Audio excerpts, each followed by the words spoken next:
नमस्कार, मैं ज्योति प्रकाश रंगा और आप देख रहे हैं आरएन न्यूज़ बीकानेर। आइए डाल लेते हैं क्या रहा आज दिन भर खास उस पर एक नज़र। कोरोना की रफ्तार लगातार हो रही है कम। आज पहली लिस्ट में मिले सिर्फ 13 संक्रमित। महापौर सुशीला कंवर भी गाड़ी व ठेले वालों को लगवा रही है वैक्सीन। 18+ के लिए अनेक डिस्पेंसरीज में लगे आज वैक्सीनेशन के टीके। थमे हुए रोडवेज के पहिए फिर से हुए शुरू। प्रतिदिन हो रहा था 15 लाख रुपए का नुकसान। जयपुर ग्रेटर की महापौर को हटाए जाने के विरोध में भारतीय जनता पार्टी का विरोध प्रदर्शन। मॉडिफाइड लॉकडाउन 2 के चलते अब बाजार खुलने लगे हैं और दिखने लगी है भीड़। और वीरा सेवा सदन के माध्यम से जरूरतमंदों को किए गए राशन किट के वितरण। और यूआईटी के पूर्व चेयरमैन महावीर डाका से खास मुलाकात। और अब खबरें विस्तार से। सबसे पहले शुरुआत करते हैं बीकानेर में। कोरोना का ग्राफ लगातार कम होता जा रहा है। हालांकि पिछले 2 दिनों से पूरे देश भर में 1 लाख से कम मामले आ रहे हैं। वहीं प्रदेश में भी यह ग्राफ अब लगातार गिरता जा रहा है। कोरोना संक्रमित मरीजों का जैसे जैसे मामला कम होता जा रहा है वैसे वैसे बाजार गुलजार होने लगे हैं। राज्य सरकार ने भी अपनी गाइडलाइन जारी कर दी है। मॉडिफाइड लॉकडाउन 2 के चलते धीरे धीरे अनलॉक की तरफ शहर और प्रदेश और देश जो है वो बढ़ रहा है। देश के अनेक राज्यों में भी अनलॉक की प्रक्रिया शुरू हो गई है। बुधवार को जो पहली लिस्ट आई है उनमें केवल 13 संक्रमित मरीज मिले। हालांकि अब अस्पताल पर भी इसका दबाव कम हो रहा है, तो दूसरी ओर अब होम आइसोलेशन के जो मरीज हैं वो भी कम होते जा रहे हैं और रिकवरी रेट जो है वो बेहतरीन होता जा रहा है। तकरीबन 97% से अधिक का रिकवरी रेट भी चल रहा है। अब समझने वाली बात यह है कि बाजारों में जिस तरह की भीड़ हो रही है वो फिर से कहीं तीसरी लहर को आमंत्रित करने के लिए संकेत न हो। इस बात को भी हमें ध्यान में रखना होगा कि हमें अभी भी एहतियात बरतना है। कोरोना कम जरूर हो रहा है लेकिन खत्म अभी नहीं हुआ है। समझदारी की बात यही होगी कि हम सोशल डिस्टेंसिंग को बना करके रखें, चेहरे पर मास्क रखें और सैनिटाइजर का लगातार प्रयोग करते रहें। हम आपको पहले दिखा देते हैं कि मॉडिफाइड लॉकडाउन 2 के चलते बाजारों की जो भीड़ भाड़ है उसकी जो रौनक है और किस तरीके से अब धीरे धीरे कोरोना का ग्राफ जो है वो कम होता जा रहा है।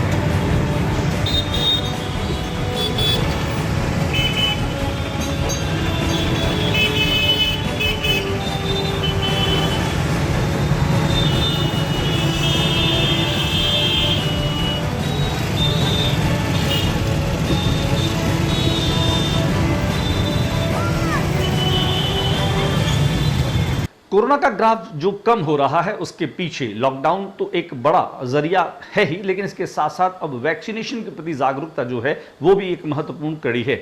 बीकानेर में बुधवार को अनेक सेंटर्स पर जो है वो 18+ के वैक्सीन लगे। उनमें खासतौर से फोर्ट डिस्पेंसरी में एक ज़बरदस्त जो है वह लोगों में रुझान देखा गया। पहले हम आपको दिखा देते हैं फोर्ट डिस्पेंसरी का वो नज़ारा जहां पर 18+ के वैक्सीनेशन के टीके लगाए गए।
और अब हम आपको लिए चलते हैं दयानंद मार्ग पर स्थित अंचाबाई अस्पताल में, जहां पर भी लोगों में और युवाओं में खास तौर से इस बात की रुचि देखी गई कि वे वैक्सीनेशन के प्रति वहां पर आ रहे हैं।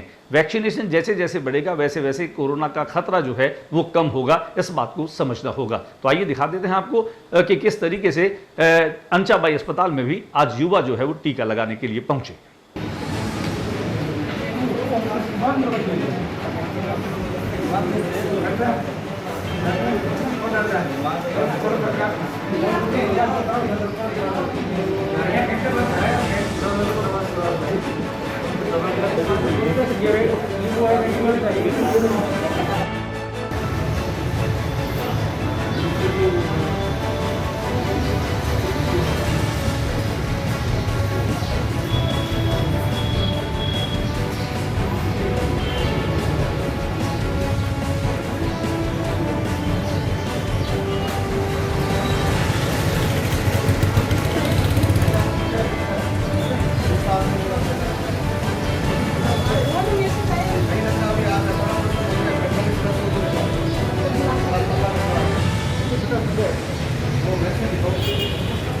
वहीं बीकानेर शहर की अन्य डिस्पेंसरी में भी कमोबेश ऐसा ही नजारा देखने को मिला। जब 18+ के वैक्सीनेशन के स्लॉट खुलते हैं तब पहली ही रात जो है वो युवा जागरूक होकर के और अपना रजिस्ट्रेशन करवाते हैं। और बीकानेर के अलग अलग डिस्पेंसरीज में अलग अलग तरह के नजारे देखने को मिले। टीका लगाने के बाद में युवाओं में एक कॉन्फिडेंस भी देखा गया, जो खासतौर से वैक्सीनेशन के प्रति एक लंबी प्रतीक्षा उनकी रही, और वो प्रतीक्षा जैसे पूरी हो जाती है वैसा ही आत्मविश्वास इन युवाओं के चेहरों पर देखा गया। दिखा देते हैं आपको कि बीकानेर शहर के अलग अलग वैक्सीनेशन सेंटर पर आज 18+ के वैक्सीनेशन लगे।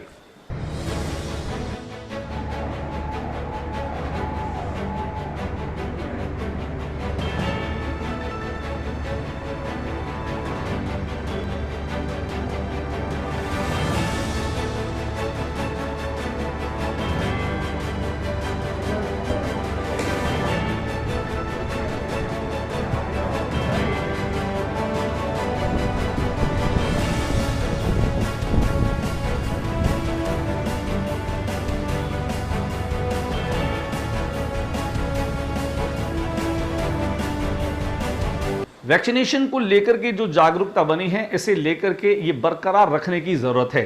नगर निगम की महापौर सुशीला कंवर राज पुरोहित भी इस मामले में कहीं पीछे नहीं है। वे बहुत अवेयर हैं, बहुत जागरूक भी हैं। चूंकि लॉकडाउन के समय ठेले वाले और गाड़े वाले लगातार सेवाएं देते रहे, मजदूरी करते रहे, उनके वैक्सीनेशन के प्रति चिंता जताने वाली महापौर सुशीला कंवर ने आज एक बेहतरीन काम किया कि उन लोगों का भी वैक्सीनेशन करवाया। आइए हम आपको दिखाते हैं कि कैसे एक अच्छी पहल के साथ में महापौर सुशीला कंवर ने इन गाड़े वाले और ठेले वालों का जो है वो वैक्सीनेशन करवाया।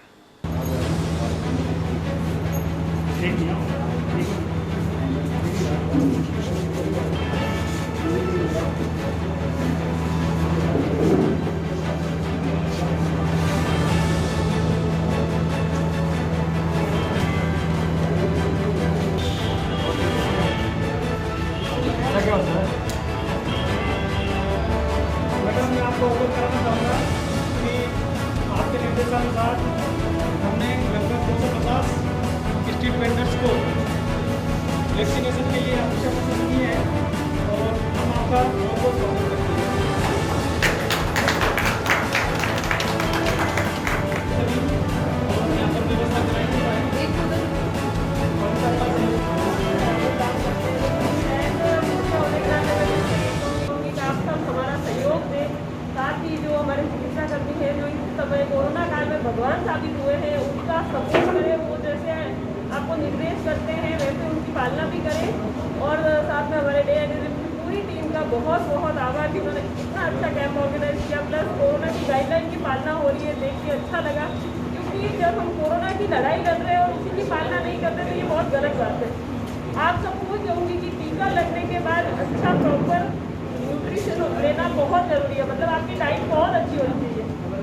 जब कोई अपने शरीर में नई एंटीबॉडीज बनती है एंटीजन के अगेंस्ट, तो वो क्या होता है, पुरानी एंटीबॉडी जो होती है हमारी जो नॉर्मल बीमारियों से लड़ने की, वो थोड़ी वीक हो जाती है। तो आपको ये होना चाहिए कि आप प्रॉपर डाइट लें, हेल्दी खाना खाएं, ताकि इस समय जो है ये अपना 28 दिन का या 1.5 महीने का टाइम है उसमें आप किसी और बीमारी से ग्रस्त हो।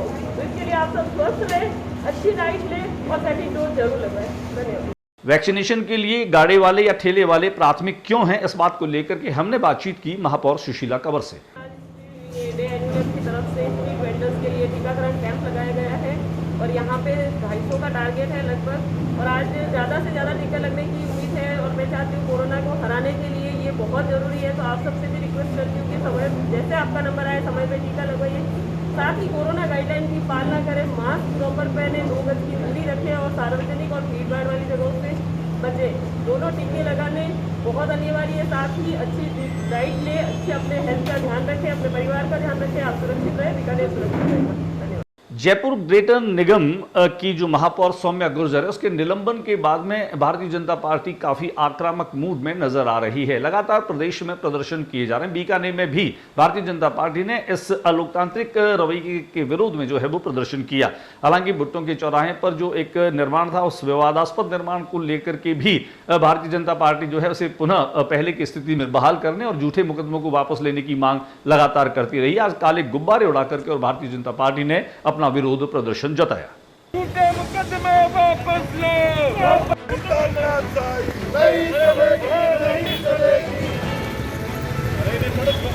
भारत माता की जय हो। भारत माता की जय हो।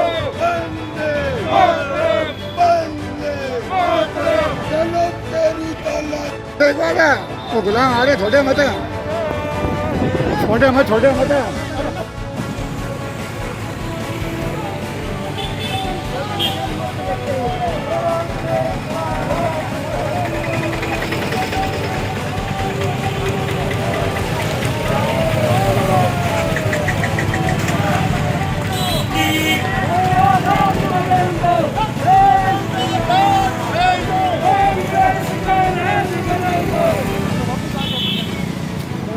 वापस नहीं आएगा।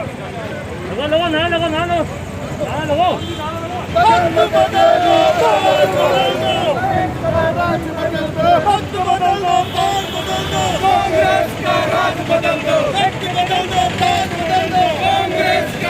बदल दो। वक्त बदल दो, कांग्रेस का राज बदल दो। यहां पर हमने भारतीय जनता पार्टी के नेता ओम जी राजपुरोहित से की विशेष बातचीत।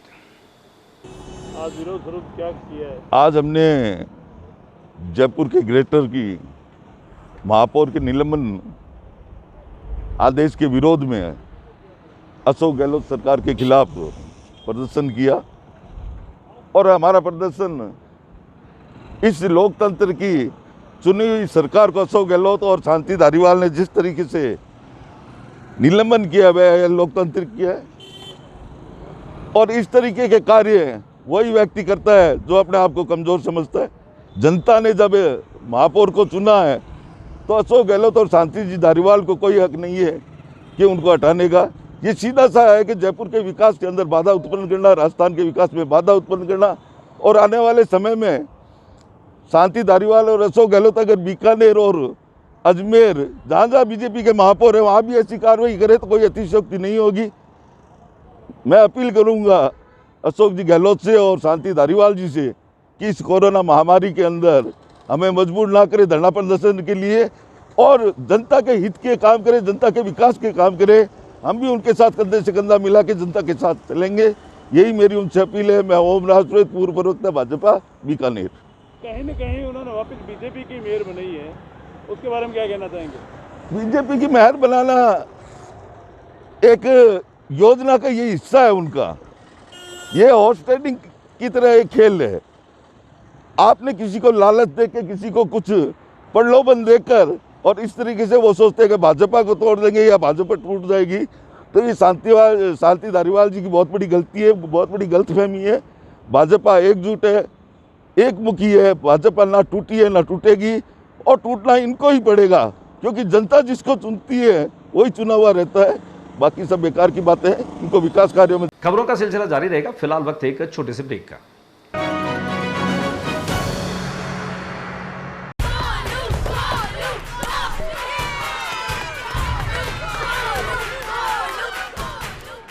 If Arjun is batting, why are we cheering for Golu? He isn't even here. Arey, you don't know. He hasn't come so that we don't get infected. Spread of novel coronavirus disease can be stopped. Staying away from public places when you have fever with cold and cough could stop spreading it. Help us to help you. Visit your nearest health facility if you have cough, fever or difficulty in breathing, or contact helpline number 9111 2397 8046.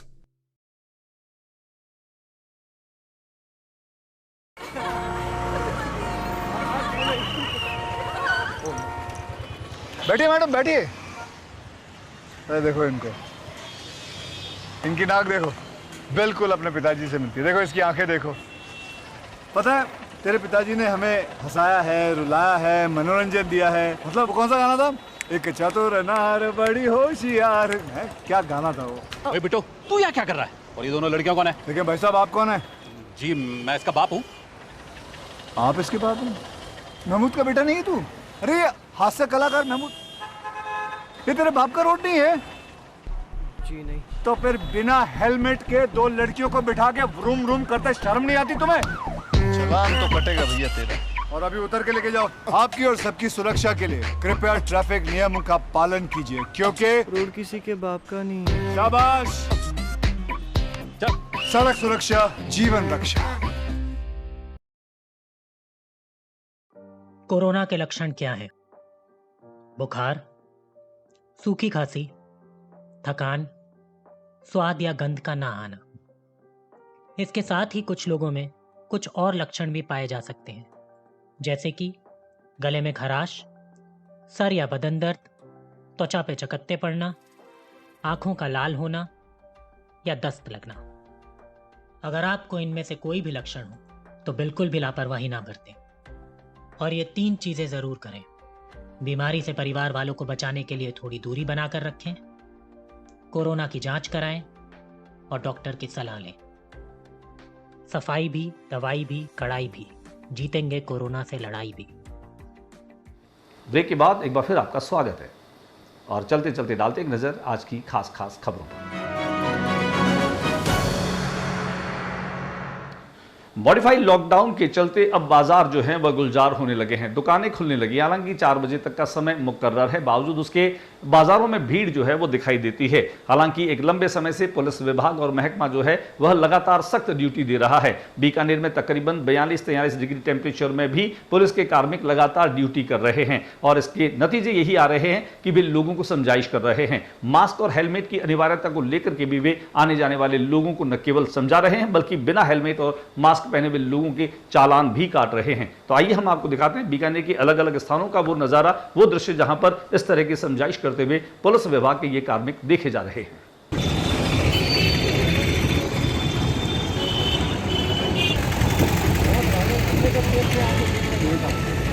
Wrong side है, seat belt कर लग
बात करते हैं हम प्रदेश में lockdown के चलते जो रेवेन्यू कम हो गया था। रेवेन्यू वाले डिपार्टमेंट जो हैं वो अब लगातार काम करेंगे और इसमें एक डिपार्टमेंट आता है रोडवेज। रोडवेज न चलने की वजह से या रोडवेज का चक्का जाम हो जाने की वजह से तकरीबन राज्य सरकार को 15 लाख रुपए का रेवेन्यू जो है वो रोजाना कम हो रहा था या उसका घाटा हो रहा था। लेकिन अब नई जो मॉडिफाइड लॉकडाउन की गाइडलाइन आई है उसके चलते 50% गाड़ियां जो हैं वो 50% सवारी के साथ में अनुमत की गई है और इसी के चलते रोडवेज जो है वो फिर से चलनी शुरू हो गई। अब सड़कों पर आपको रोडवेज की बसें फिर से चलती हुई दिखाई दे रही है। हमने यहाँ पर जो आगार प्रबंधक है इंदिरा, उनसे बातचीत की और उनसे जानने की कोशिश की कि किस तरह से इस गाइडलाइन को जो है वो फॉलो कर रहे हैं।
अभी काफ़ी समय से ये जो त्रिस्तरीय जो ये लॉकडाउन चल रहा है, उस लॉकडाउन के बाद में अभी 10 तारीख से जिस तरीके से सरकार की ये गाइडलाइन है कि 10 तारीख के बाद बसेस को है परिवहन से संबंधित ये चालू की जाएगी, तो उसी के क्रम में हमने आज से वर्कशॉप्स में 50% कैपेसिटी के साथ कर्मचारियों को बुलाया है और उसके साथ ही सभी जो भी हमारी बसेज़ हैं उनको स्टार्टिंग पोजीशन में की है ताकि किसी भी तरीके की कोई तकनीकी खामी ना रहे।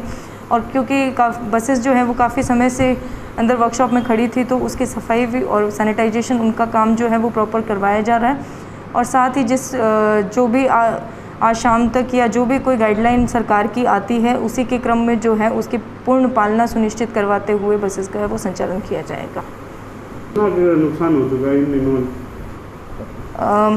हमें बीकानेर डिपो में हम 97 शेड्यूल्स ऑपरेट कर रहे थे, जिससे 45,000 किलोमीटर हम पर डे ऑपरेट कर रहे थे और साथ ही 15 लाख की रेवेन्यू हमारी पर डे की थी। तो उसके हिसाब से अभी 3 करोड़ से तो ऊपर ही नुकसान हो गया है। अनुबंधित गाड़ियाँ वो भी चलाई जाएगी?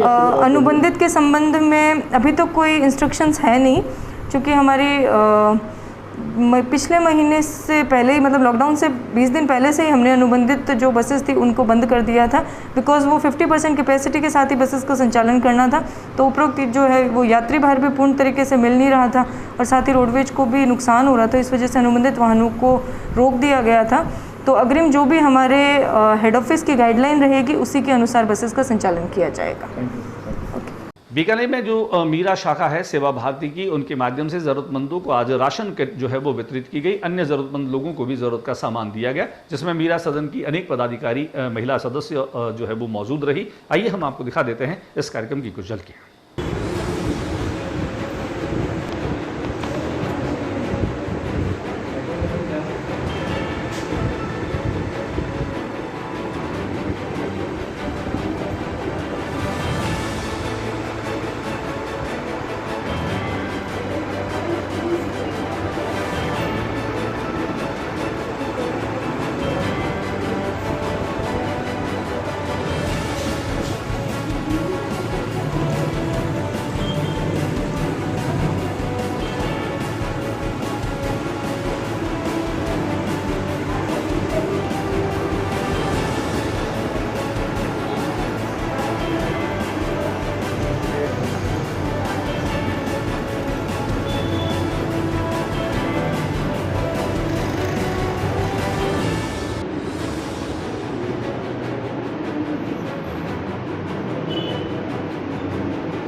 में क्या क्या प्रक्रिया की जा रही है, किस प्रकार के लोगों को सहायता की जा रही है? मीरा शाखा हमेशा ही समाज सेवा में तत्पर रहती है।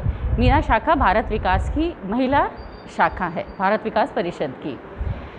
हम लोगों ने शुरू में पल्स ऑक्सीमीटर दिए, 50 पल्स ऑक्सीमीटर ऐसी जगह पे दिए डॉक्टर नवल गुप्ता को, जहाँ पे उन्होंने उसको किराए के लिए रखे और ज़रूरतमंदों को दे के और वापस उनसे ले लिया करते थे।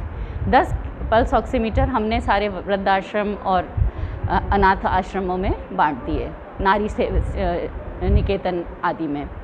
उसके बाद हमने 136 टैंकर अभी पानी के भिजवाए, 3-4 टैंकर अभी और भिजवाए, 140 के करीब टैंकर हमने पानी के भिजवाए।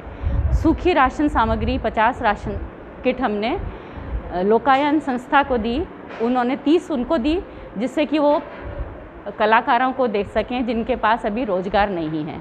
20 हमने ज़रूरतमंदों को बांटी। और अभी हमने 1000 पेड़ लगाने को पर्यावरण के लिए संकल्प लिया है। पंजाबी महासभा के साथ मिस्टर नरेश चुग पार्क पैराडाइज वाले हैं, उनके साथ हमने ये मीरा शाखा ने संकल्प लिया है कि हम पेड़ लगवाएंगे 1000।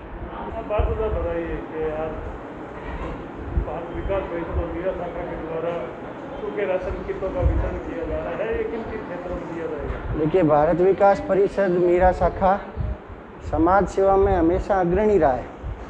समाज के हर तबके तक इन्होंने राशन सामग्री पहुंचाई है।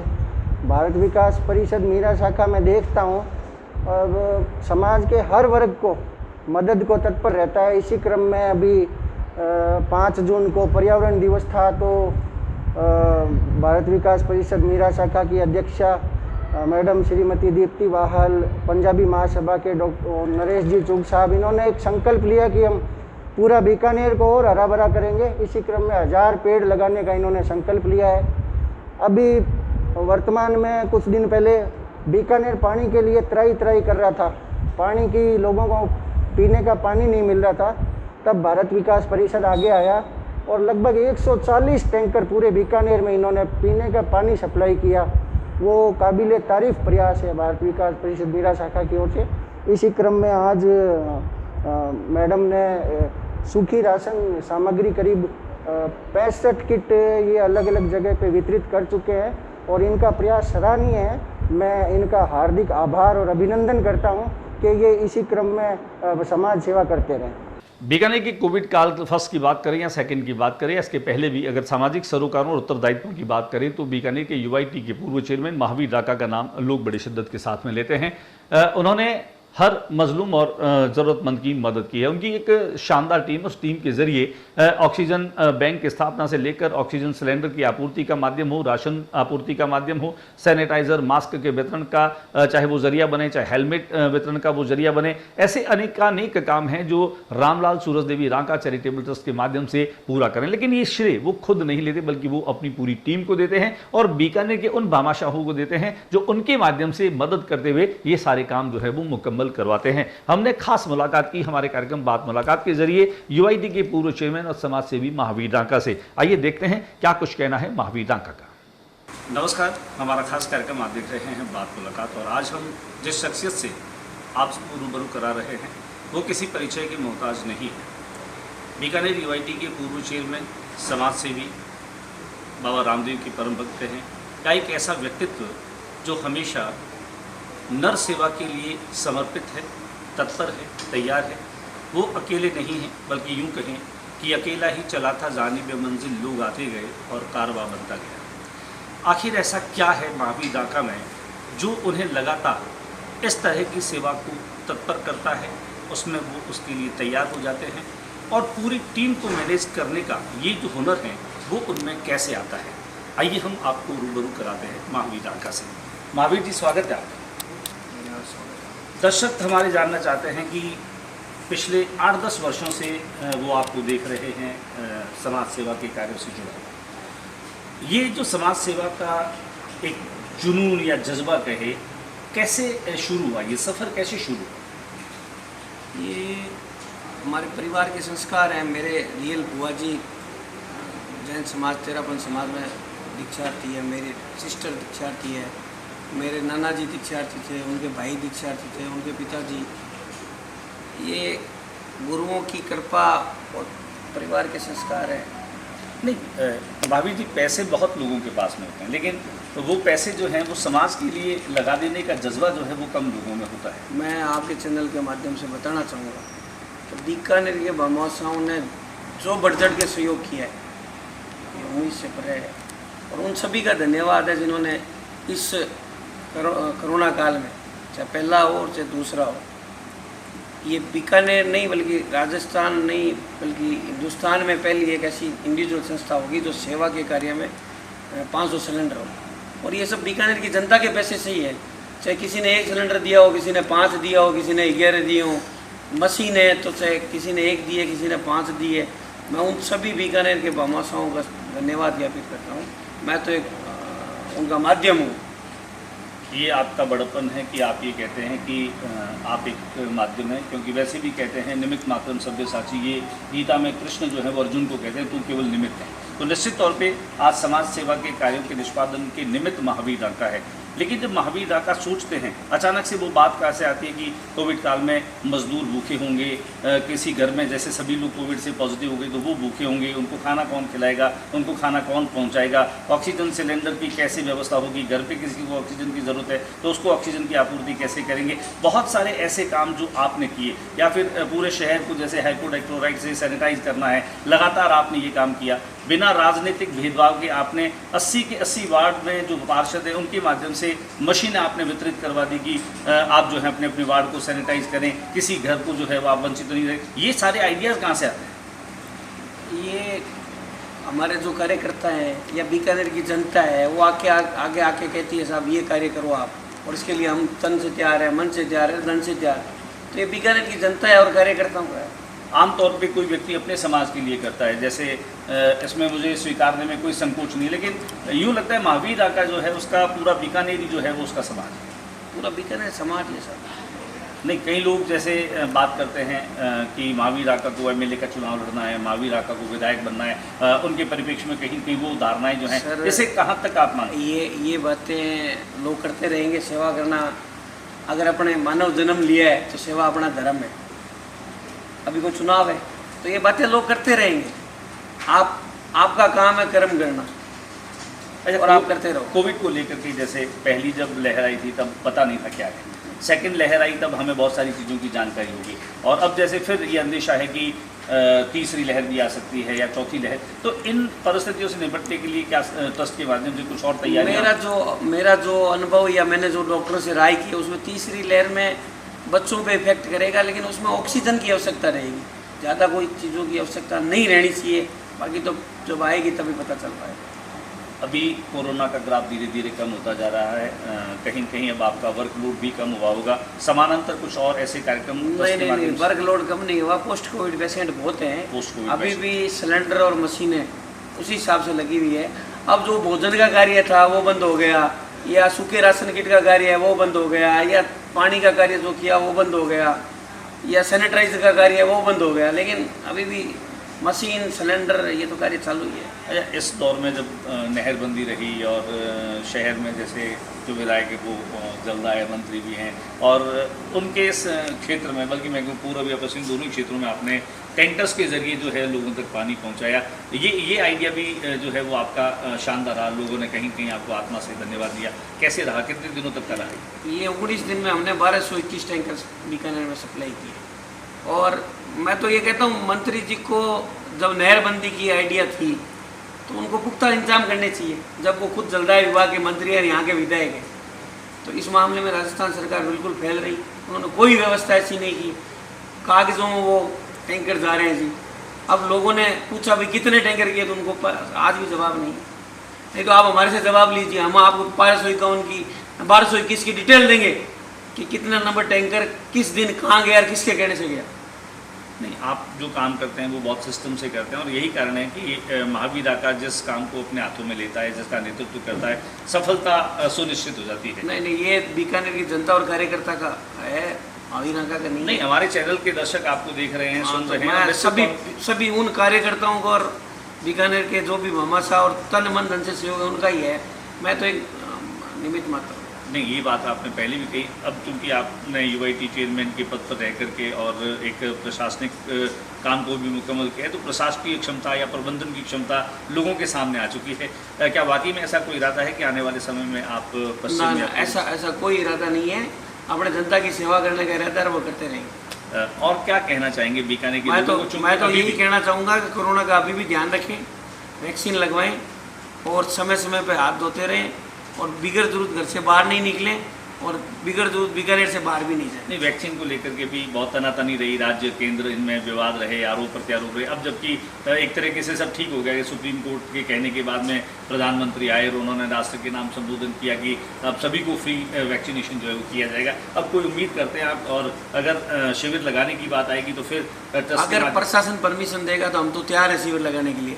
लेकिन कल हमारी कलेक्टर साहब से चर्चा हुई, उन्होंने ये कहा है कि जैसे कहीं पे भी 10 आदमी एक साथ इकट्ठे हैं तो अपने वहाँ भेज के भी टीकाकरण करवाएंगे। तो ऐसी अगर कोई व्यवस्था वो देंगे तो हम ट्रस्ट के द्वारा वाहन उपलब्ध करा देंगे, लाने ले जाने की व्यवस्था करेंगे और इकट्ठा कर करके वैक्सीनेशन करेंगे, जिससे ज़्यादा से ज़्यादा वैक्सीन हो जाए और बीकानेर पेशेंट कम आए। एक बड़ी समस्या आई इन दिनों में देखने के लिए कि जिन डिस्पेंसरी में, जिन स्वास्थ्य केंद्रों पर जो लोग सैंपल देने के लिए पहुंचते हैं, वहीं उसके पास में लोग टीकाकरण के लिए भी पहुंचते हैं। तो वो एक जोखिम बना हुआ रहता था कि एक तरफ बीमार लोग अपना सैंपल चेक करवाने के लिए और देने के लिए आए, दूसरी तरफ ही जो स्वस्थ लोग हैं वो वैक्सीन करवाने के लिए आए। इस व्यवस्था को लेकर कभी कोई आपने चर्चा की जिला कलेक्टर से कि ऐसी कोई व्यवस्था? हमने उनको ये कहा था कि आप इसकी व्यवस्था अलग से रखें, टीकाकरण की जाँच की व्यवस्था अलग से रखें। अब व्यवस्था और स्टाफ संसाधन जितने हैं सरकार के पास वो तो उसी से हो सकता है। लेकिन हम प्रयास करेंगे कि इसमें जैसे अगर ये व्यवस्था हमारे को देते हैं कि आप घर घर टीकाकरण करवा सकते हैं, तो हम 10-10 आदमियों को, 20 को, 30 को इकट्ठा करेंगे 10 मल्टीप्लाई से और वहाँ ले जाके टीकाकरण करवाएंगे। नहीं, हमने देखा दिल्ली जैसे महानगरों में जैसे जो ड्राइवर्स हैं जिनके पास गाड़ियां हैं उनको रोक करके बाकायदा गाड़ियों की कतार है और बहने वाली गाड़ियों को रोक करके वहीं पर टीके लगा करके उनको पास आउट किया जा रहा था। ऐसा कहीं किसी हाईवे पे खड़े होकर के जो गाड़ियां निकलने वाली है या जो बहुत अधिक पॉश इलाके हैं वहाँ पर जा करके उन लोगों को जो लोग पहुँच नहीं पा रहे हैं उनके वैक्सीनेशन के लिए कोई ये जो 10-10 का हम करना चाह रहे हैं, वो जो हमने कलेक्टर साहब से बात की वो इसीलिए की है। अगर वो परमिशन देंगे तो हमारे ट्रस्ट के कार्यकर्ता और बीकानेर की जनता पूरी तैयार है, हम साथ। क्या उम्मीद करते हैं महावीर जी, अब फिर से बीकानेर में एक सामान्य तरीके से गतिविधियां शुरू हो पाएंगी? आपको लगता है या अभी भी कोई समय लगेगा? अभी तो लगता है कि हो जाएगी।